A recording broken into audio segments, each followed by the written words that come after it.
Hi, everybody. Today we're going to look at Greek life and history highlights. So we're going to kind of focus on what Greek life is like and just some of the highlights that I want you to remember about Greek history and whatnot. So let's start off with our first goal in Sparta. Okay, so Sparta. What is Sparta like? What is life like in Sparta? Well, the government was part monarchy, oligarchy, and democracy. So the cool thing about Sparta is they had two kings. Basically, kind of similar to when we talk about Rome and the consuls, kind of like what we did, like the two consuls. Sparta has two kings: one to take care of the everyday, day-to-day stuff, and one to go out and fight in the wars when that was needed. So that's kind of like the way it is. As long as you fought in the army, you can be a member of the Grand Council that kind of helps advise the kings and make laws and things like that.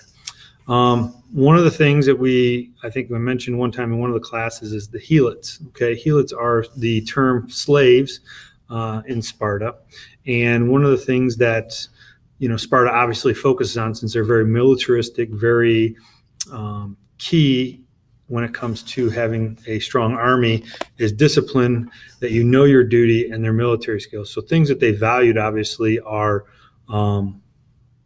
those that help the state and the military. And one of those things is when young boys are 7 years old, they go in, they learn military training in a barracks with the other soldiers, and they go through this training process. And at the end, when they're about to graduate and become an adult and obviously be the full-fledged member of the army, they have to kill a helot as the rite of passage without being caught.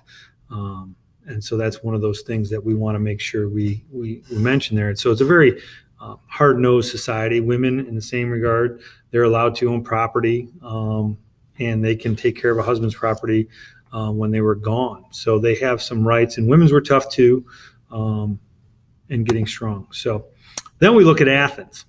Okay, and Athens has 4 classes of society. So you have citizens, and we've talked about what it means to be a citizen before. Like it could be from one parent or from 2 parents, depending on how restrictive they want to get. Women obviously could not vote, and so therefore they may not be seen as citizens except through the right of birth if they were previous citizens. Non-citizens, so there are people who are not citizens of Athens, but yet are free people in their society, so they can't vote and make other policies. And then finally, there's slaves, so enslaved people. The emphasis of government, obviously we talked about it before, is direct democracy. So citizens have the right to make public policy and vote on public policy. And going along with that is they have an emphasis in Athens of teaching people how to speak in public, the importance of reading and writing, and of course, lastly, logic, which is a form of philosophy. So when we look at ancient Athens, we often talk about some of the great Greek philosophers. Socrates, one who was put on trial for corrupting the youth of Athens at one point. Like he was just trying to ask a lot of questions. You might do Socrative with Mrs. Yunt, or Socratic seminar, the idea of asking questions and having people think of the answers. And Socrates taught Plato, who had his own ideas about government and things like that. He's famous for writing the book, The Republic, which I'll be happy to show you in class. I do have a copy of that. And lastly, the last great Greek philosopher is Aristotle, who was taught by Plato, and who in turn, Aristotle, we'll talk about later, taught Alexander the Great. But logic is that idea of making an argument and understanding about life and things like that. So let's move on to the Persian Wars next.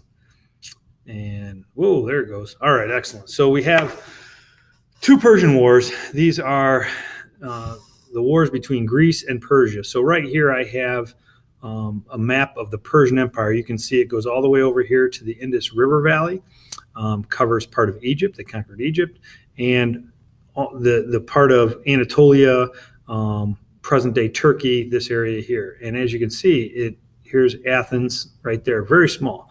So when we talk about the Persian Wars, it's the Persians trying to invade Greece. Now, they have a reason to invade Greece. One of the city-states here in Anatolia rebelled.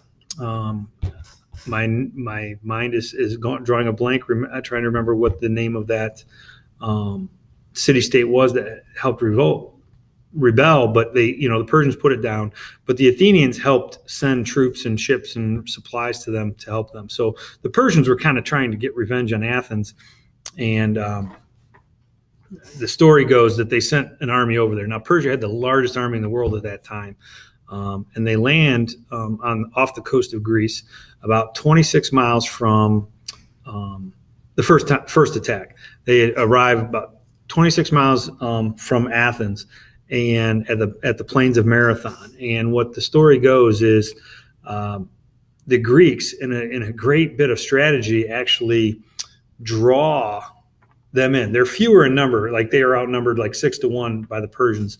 But as the Persians are getting off the ships, they form their lines, which they formed a phalanx, and we'll talk more about phalanx another time.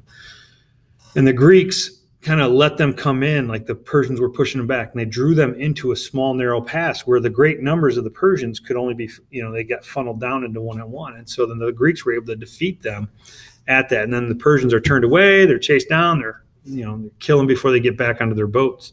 So it's a slaughter, and it's amazing. Like, according to the reports of historians, it says that, and this is from Herodotus, the Greek historian, the Persians lost 6,400 men, and the Athenians lost 192, and they're outnumbered 6-1. So that's kind of a butt kicking.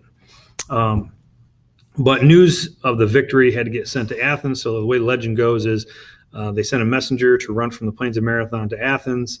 He runs in after running 26 miles, and he yells out Nike, which is the goddess of victory, which also means victory, and he collapsed and died. And so the modern-day marathon is run over a course of 26.2 miles to honor that historic event.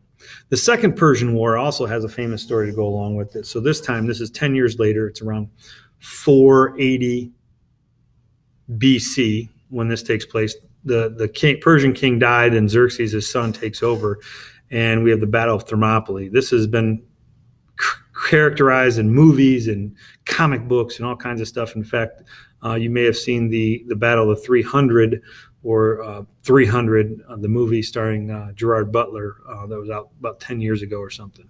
The Persians this time sail on their ships, and they come over here, and they're coming in northern part of Athens, northern part of Greece, and they're coming down along this pass. Well, Sparta, under the leader of King Leonidas, he takes 300 of his warriors, along with other Greek city-states, get some other warriors, and they meet the Persians, where they're supposed to be, like the Persians are supposed to have 1 million, and the Greeks only have like 3,000.